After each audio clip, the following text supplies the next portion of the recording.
At 76, the story being told about Lionel Richie is not one of fading fame or distant nostalgia, but of reflection written in private ink.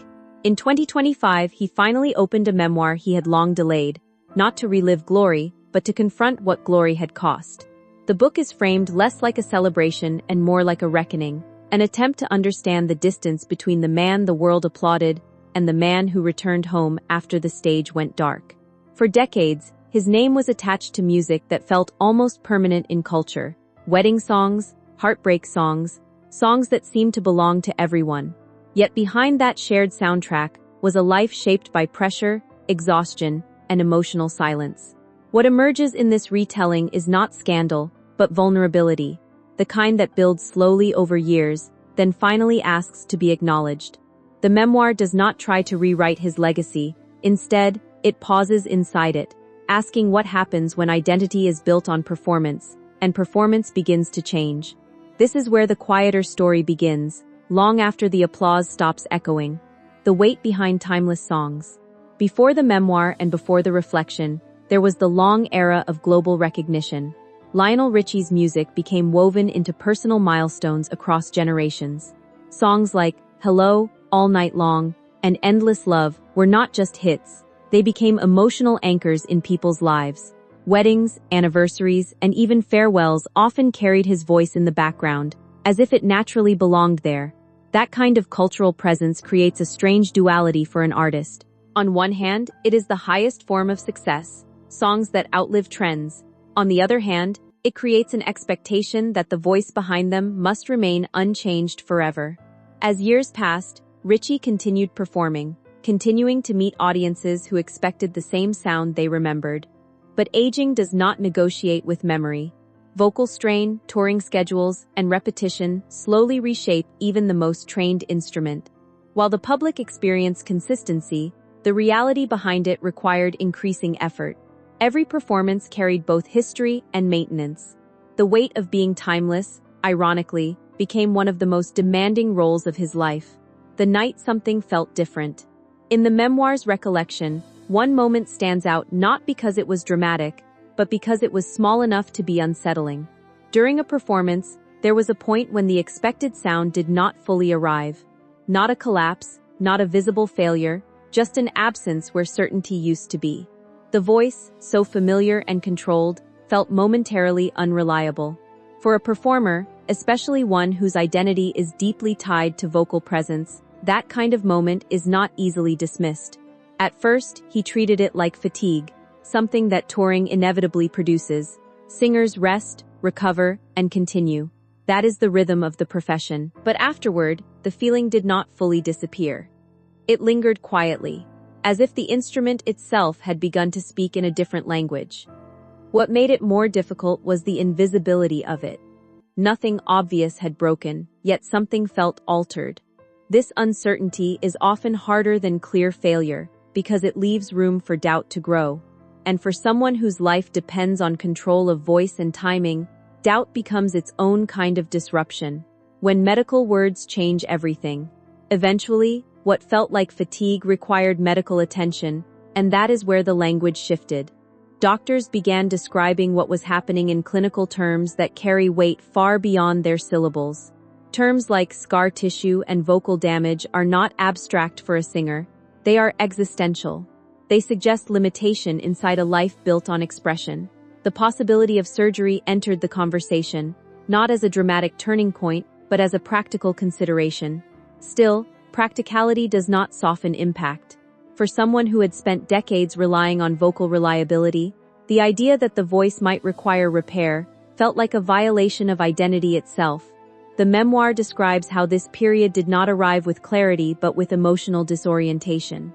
The body that had always supported his art was suddenly a subject of concern and correction. There is a particular kind of fear that arises when a tool becomes fragile, especially when that tool is also the self. In that space, work, identity, and health stop being separate categories and collapse into one uncertain question. What remains if the sound changes? Distance, silence, and strain at home. While medical uncertainty unfolded, another layer of difficulty was already present in his personal life. The memoir describes a marriage under strain. intensified by public attention and private exhaustion.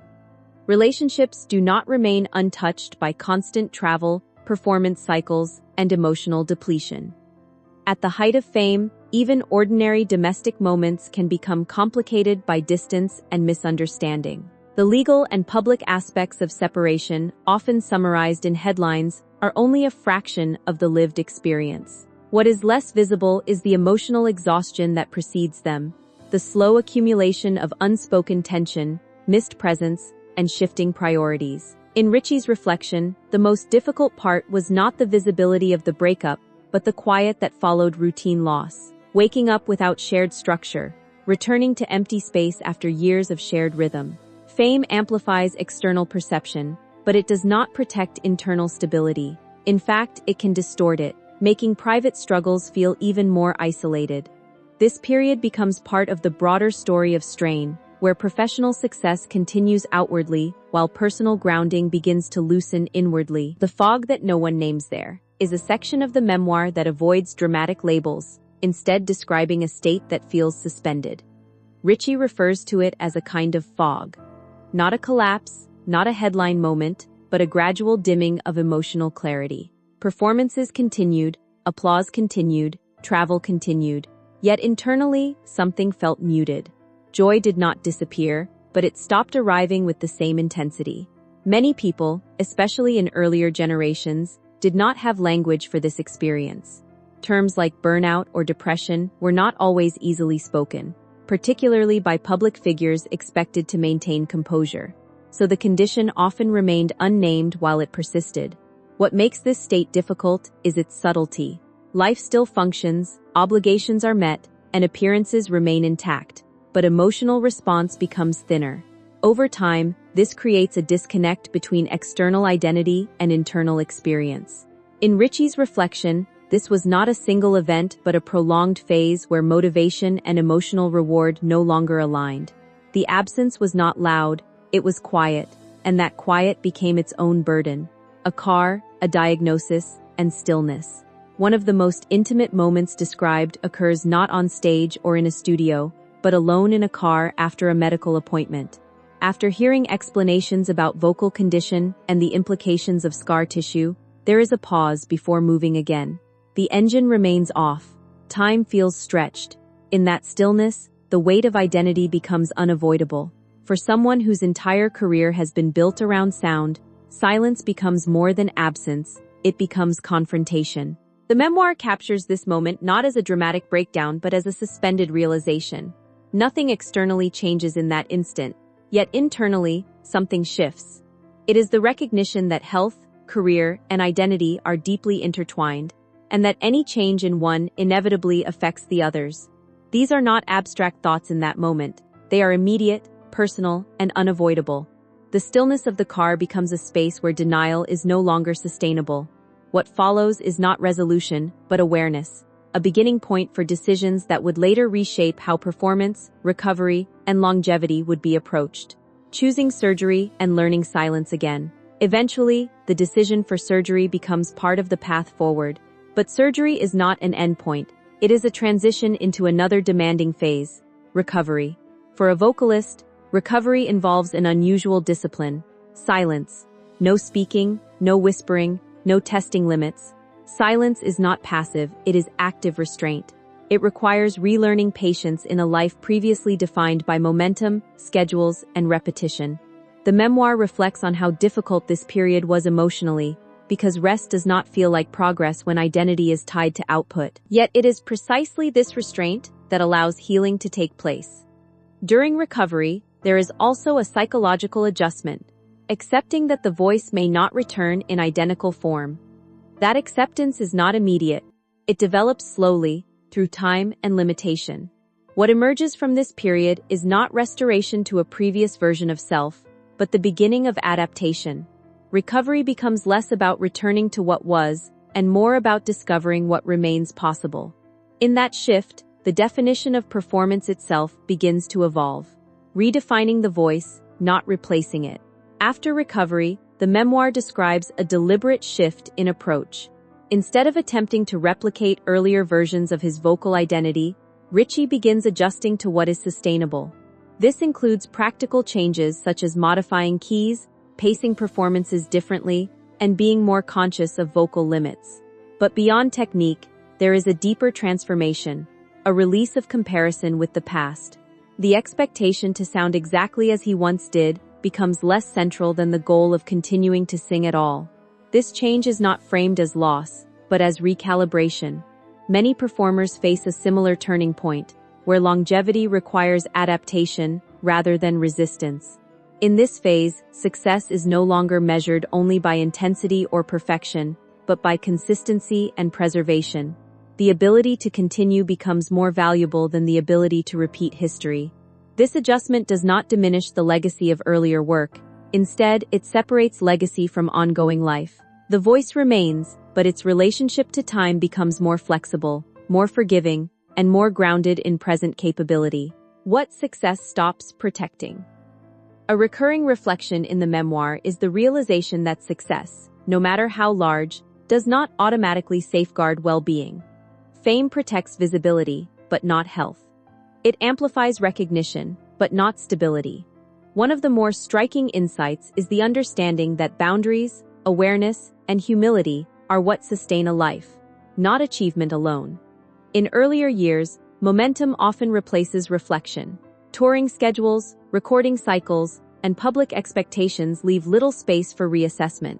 But over time, experience forces reevaluation. Richie's reflection suggests that understanding limits is not a restriction but a form of preservation.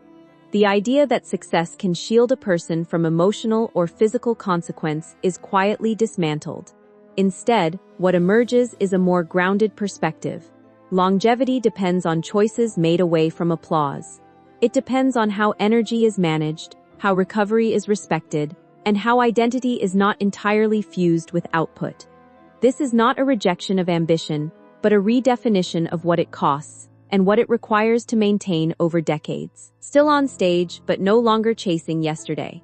In the present, Richie continues to perform, still meeting audiences who respond to songs that have become part of their personal histories. The connection between performer and audience remains strong, but the internal posture has changed.